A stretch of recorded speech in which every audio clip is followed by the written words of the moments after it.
Friends, today நம்ம என்ன சமைக்க போறோம்னா ஒரு சிம்பிளான ஆனியன் சட்னி தான். ஸோ இது வந்து சிம்பிள் பிரேக்ஃபாஸ்ட்டு, சிம்பிள் நீங்கள் டின்னர் பண்ணணும்னு நினச்சி இந்த ஆனியன் சட்னி நீங்கள் பண்ணிக்கலாம். இதுக்கு வந்துட்டு தேவையான இன்க்ரீடியன்ட் என்னன்னு பார்த்தோம்னா வெறும் வந்துட்டு வெங்காயம், தக்காளி அவ்வளோதான். அப்புறம் வந்துட்டு பூண்டு நம்ம வேணா ஆட் பண்ணிக்கலாம். இந்த மூணு மெயின் இன்க்ரீடியன்ட் தான் வந்துட்டு வெங்காய சட்னிக்கு வந்துட்டு தேவையான. ஸோ இந்த வெங்காயத்தை வந்துட்டு நம்ம இந்த ஆனியன் வந்துட்டு நம்ம நல்லா வந்துட்டு ஊற்றி எடுத்துக்கலாம்.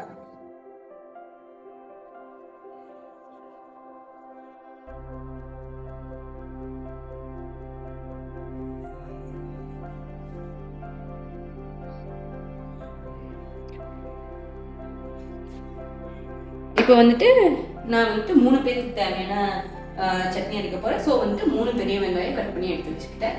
அவ்வளோதான் முடிஞ்சிச்சு. ஸோ இதுக்கு போகிறதுக்கு வந்துட்டு நம்மளுக்கு வந்துட்டு பெரிய தக்காளி ஒன்றே எடுத்துக்கலாம். சும்மா இதில் வந்துட்டு தக்காளி 3 வெங்காயம் ஒரே ஒரு தக்காளி போட்டால் போதும். அது சும்மா வந்துட்டு நம்மளுக்கு புளிப்புக்காக மட்டும்தான்.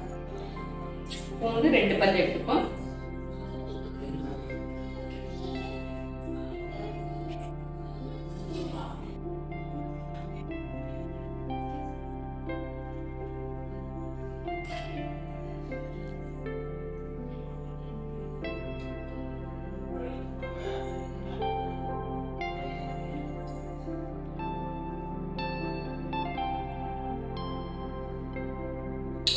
இப்போ ஆனியன் போட்டுக்கலாம்.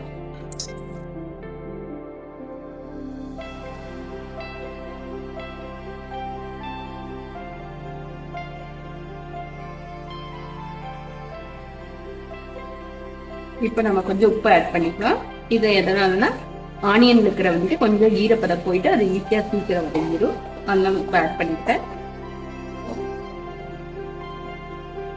ஸோ ஆனியன் வதங்கிட்டு இருக்கும். அந்த சமயத்தில் நம்ம வந்து இந்த தக்காளியை சும்மா பெருசு பெருசாக கட் பண்ணாலே போதும்.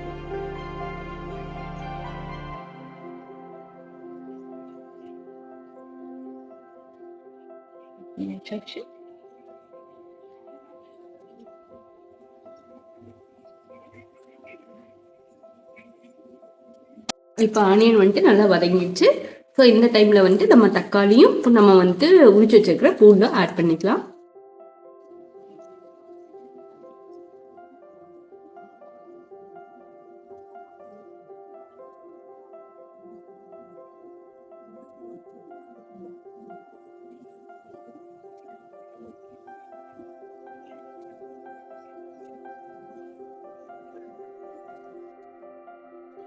நீங்கள் வந்துட்டு காரத்துக்கு வந்துட்டு மிளகாய் ஆட் பண்ணிக்கலாம், வரமிளகாய் ஆட் பண்ணிக்கலாம்.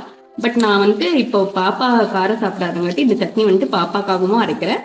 ஸோ அதனால நான் வந்துட்டு காரம் ஆட் பண்ணல. நீங்கள் வந்துட்டு மிளகாய் போட்டுக்கலாம். உங்களுக்கு எவ்வளோ காரம் தேவையோ அவ்வளோ தேவையான அளவு நீங்கள் காஞ்ச மிளகாய் போட்டுக்கோங்க.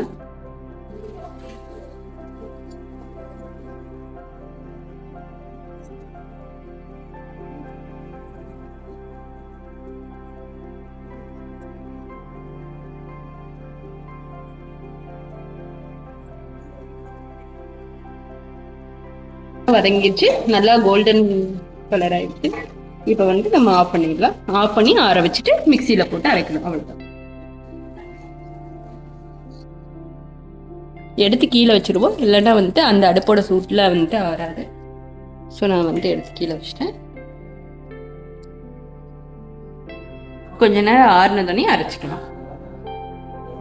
உங்களுக்கு ஆற வைக்கிறதுக்கு டைம் இல்லைன்னா ஸோ வந்துட்டு நீங்கள் என்ன பண்ணுங்கள், ஒரு 2 ஐஸ் கட்டி இருந்தால் போட்டுட்டு மிக்சியில் அரைச்சிக்கலாம்.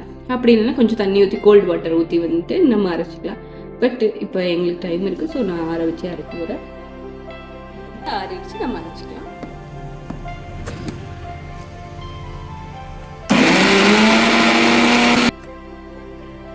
இந்த கன்சிஸ்டன்சி பாருங்க. தாளிச்சு கொட்டிடலாம். ஸோ அதுக்கு வந்துட்டு எண்ணெய் ஊற்றிக்கிறேன்.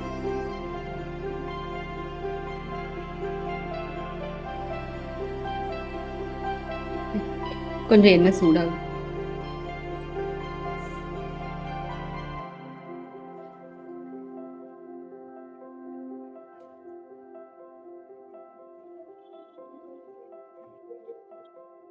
கடுகு நல்லா பொரிஞ்சு வந்துச்சு. ஸோ கருவேப்பிலை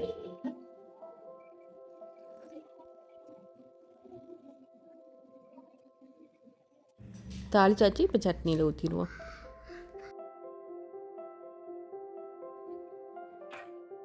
ஸோ தோசை ஊற்றிக்கலாம்.